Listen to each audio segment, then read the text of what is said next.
wabarakatuh. Selamat siang semua. Jadi perkenalkan kami dari kelompok Nyongkolan.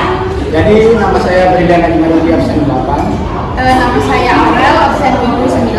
Saya Asya absen 3. Saya Aurin absen 20. Saya Stefania absen 34. Saya Aldi absen 2. Kami akan mempresentasikan hasil dari karya ilmiah kami. Selanjutnya, saya akan membahas mengenai permasalahan penelitian atau rumusan masalah dalam karya ilmiah yang kami buat. Yang pertama, bagaimana perkembangan zaman memengaruhi Nyongkolan. Di sini, kami ingin mengetahui bagaimana perkembangan zaman memengaruhi tradisi Nyongkolan di Lombok.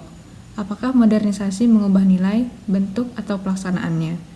Yang kedua, apa penyebab perubahan dalam tradisi ini? Di sini kami juga menganalisis apa saja penyebab perubahan dalam tradisi ini. Misalnya pengaruh media sosial, budaya luar, serta penggunaan alat-alat modern seperti sound system atau disebut dengan ale-ale. Dan terakhir, bagaimana masyarakat merespon perubahan tersebut. Kami juga mencari tahu dan bahkan meneliti bagaimana masyarakat merespon perubahan tersebut. Apakah masyarakat menerima atau justru berusaha menggabungkan unsur tradisional dengan modern. Alasan kami memilih tema ini adalah yang pertama yaitu warisan budaya. Karena tradisi Nyongkolan merupakan bagian penting dari warisan budaya masyarakat Sasak di Lombok. Yang kedua yaitu karena perlunya analisis. Analisis terhadap Nyongkolan sangat penting dilakukan agar nilai-nilai budaya yang terkandung di dalamnya tidak hilang atau terlupakan seiring dengan perkembangan zaman. Baik, sekarang saya akan presentasikan informasi yang didapat dari kelompok kami.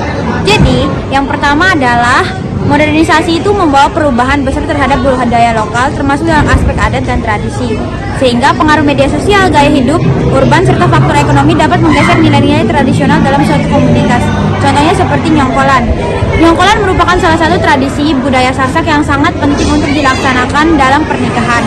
Kemudian, namun seiring berjalannya perkembangan zaman dan globalisasi, tradisi Nyongkolan banyak yang telah berubah dari segi ekonomi dan produksi musik.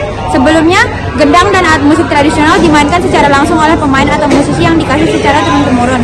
Namun, kini telah banyak pergantian seperti penggunaan ale-ale atau sound horeg pada saat tradisi Nyongkolan. Bahkan berdasarkan hasil wawancara, beberapa daerah seperti Lombok Tengah, Lombok Timur masih melakukan tradisi Nyongkolan. Namun untuk daerah perkotaan dan sekitarnya sudah mulai jarang melakukan Nyongkolan. Ada yang beranggapan bahwa ini adalah hasil refleksi dari rendahnya kualitas sumber daya alam, bahwa suara keras bukan hanya merusak fasilitas umum, tetapi juga mengganggu kenyamanan warga. Saya mendengar cerita kaca rumah yang pecah, serta warung yang rusak karena getaran dari sound horeg yang lewat. Namun ada juga yang melihat sound horeg sebagai bagian dari ekspresi budaya dan hiburan yang sah bagi mereka. Suara keras adalah bagian dari keseruan dan kemeriahan yang memang sudah seharusnya ada dalam Nyongkolan.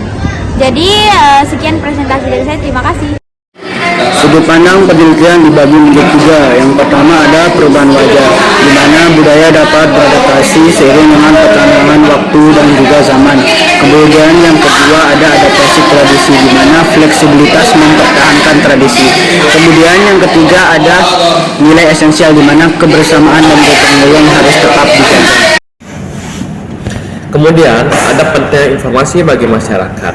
Di pentingnya informasi bagi masyarakat terdapat 2 poin, yaitu kesadaran budaya. Masyarakat harus bisa menumbuhkan kepedulian akan budaya lokal. Yang kedua, evaluasi pengaruh global. Masyarakat harus memiliki sikap selektif terhadap globalisasi. Baik, saya akan menjelaskan langkah-langkah dalam mengatasi kendala tersebut. Yang pertama, ada edukasi dan sosialisasi. Menekankan pentingnya media dan pendidikan sebagai alat utama dalam mengenalkan dan menanamkan nilai-nilai tradisi Nyongkolan kepada masyarakat, khususnya generasi muda. Edukasi bisa dilakukan di sekolah, media sosial, dan juga komunitas budaya. Yang kedua, ada generasi muda. Keterlibatan aktif generasi muda sangat krusial, karena mereka adalah penerus tradisi. Dengan mengajak mereka terlibat dalam prosesi Nyongkolan dan juga memahami makna di baliknya, kelestarian budaya dapat terjamin. Lalu yang ketiga, peran pemerintah.